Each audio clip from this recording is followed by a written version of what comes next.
हाँ तो दोस्तों, सुदर्शन केमिकल्स के क्वार्टर 2 के नंबर्स आ चुके हैं, तो उसी के बारे में हम इस वीडियो में बात करेंगे और जानेंगे कि अब आपको सुदर्शन केमिकल्स के अंदर इन्वेस्ट करना चाहिए या नहीं। चलिए शुरू करते हैं। तो देखिए, यहाँ पर अगर हम रेवेन्यू ग्रोथ की अगर हम बात करें तो 5% से यहाँ पे कंपनी का रेवेन्यू बढ़कर 498 करोड़ का यहाँ पे कंपनी का टोटल रेवेन्यू का नंबर आया है। लेकिन जो प्रॉफिटेबिलिटी वाला यहाँ पे जो नंबर है ये 15% से गिरकर 22 करोड़ का यहाँ पे कंपनी का टोटल नेट प्रॉफिट आया है। तो देखिए, यहाँ पर ऑलमोस्ट अगर हम देखें जिन जिन केमिकल कंपनीज के नंबर्स आए हैं सबने यहाँ पे डिसअपॉइंट किया है। तो यहाँ पे हमें जो रैली देखने को मिली थी तो वो रैली अभी यहाँ पे रुक रही है और इन स्टॉक को बुरी तरीके से अभी यहाँ पे पनिश किया जा रहा है। यहाँ पे क्वार्टरली बेसिस के नंबर्स यहाँ पे सुदर्शन केमिकल्स के भी डिसअपॉइंट कर रहे हैं। देखिए, ईयर ऑन ईयर बेसिस पे भले ही रेवेन्यू 16% से बढ़ा है, लेकिन यहाँ पर भी जो प्रॉफिटेबिलिटी वाला नंबर है वो 26% से गिरकर 22 करोड़ का यहाँ पे कंपनी का टोटल नेट प्रॉफिट आया है। तो अगर हम देखेंगे तो यहाँ पे सिक्वेंशियल बेसिस पे भी नेट प्रॉफिट गिरा है और ईयर ऑन ईयर बेसिस पे भी यहाँ पे डिसअपॉइंटमेंट हमें देखने को मिल रहा है।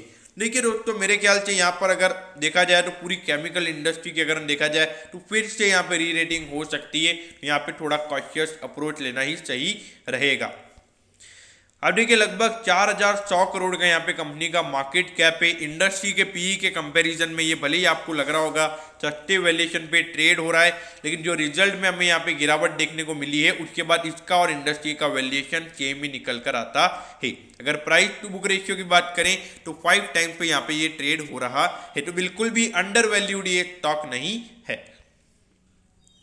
अब अगर हम देखें तो पिछले कुछ फाइनेंशियल ईयर से अगर हम देखें तो यहाँ से ये रेवेन्यू का ग्रोथ अच्छा था, उसके बाद अगर हम देखें तो रेवेन्यू ग्रोथ इतना खास नहीं रहा है और पिछले साल भी इतना कोई ज़्यादा हमें रेवेन्यू ग्रोथ देखने को नहीं मिला है। पिछले 3 साल से कंपनी के नेट प्रॉफिट वाले नंबर सेम है और इस बार तो क्वार्टरली बेसिस पे sorry year on year basis पे कंपनी का नेट प्रॉफिट गिरा है, क्योंकि जो रॉ मटेरियल का कॉस्ट है वो लगातार बढ़ रहा है। तो वो एक कंपनी के लिए, मतलब जो भी कंपनीज यहाँ पर हैं उनके लिए एक बड़ा इश्यू बन चुका है।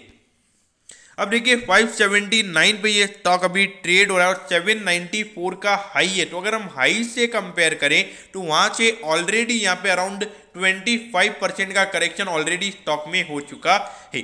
देखिए, अगर हम बात करें सुदर्शन केमिकल्स की तो यहाँ पर थोड़े इश्यूज मुझे नजर आते हैं। कंपनी के मार्जिन भी काफ़ी कम है। अगर हम देखें तो कम से कम पिछले क्वार्टर में भी 10% की कंपनी के नेट प्रॉफिट मार्जिन परसेंट नहीं थे। यहाँ पर इश्यूज मुझे नजर आते हैं। तो एक longer horizon point of view से अगर मैं बात करूं तो मैं यहाँ पे इसको रिकमेंड नहीं करूंगा। अगर शॉर्ट टर्म की बात करें तो शॉर्ट टर्म में मुझे लगता है कि यहाँ पे एक अच्छा खासा करेक्शन हमें जैसा दीपक नाइट्रेट में देखने को मिला है वैसे ही आज करेक्शन इसमें भी हो सकता है। आज नहीं, मतलब कल हो सकता है। तो दोस्तों, मैं होप करूँ कि सुदर्शन केमिकल्स के क्वार्टरली नंबर्स के बारे में आपको सब कुछ समझ में आ गया होगा।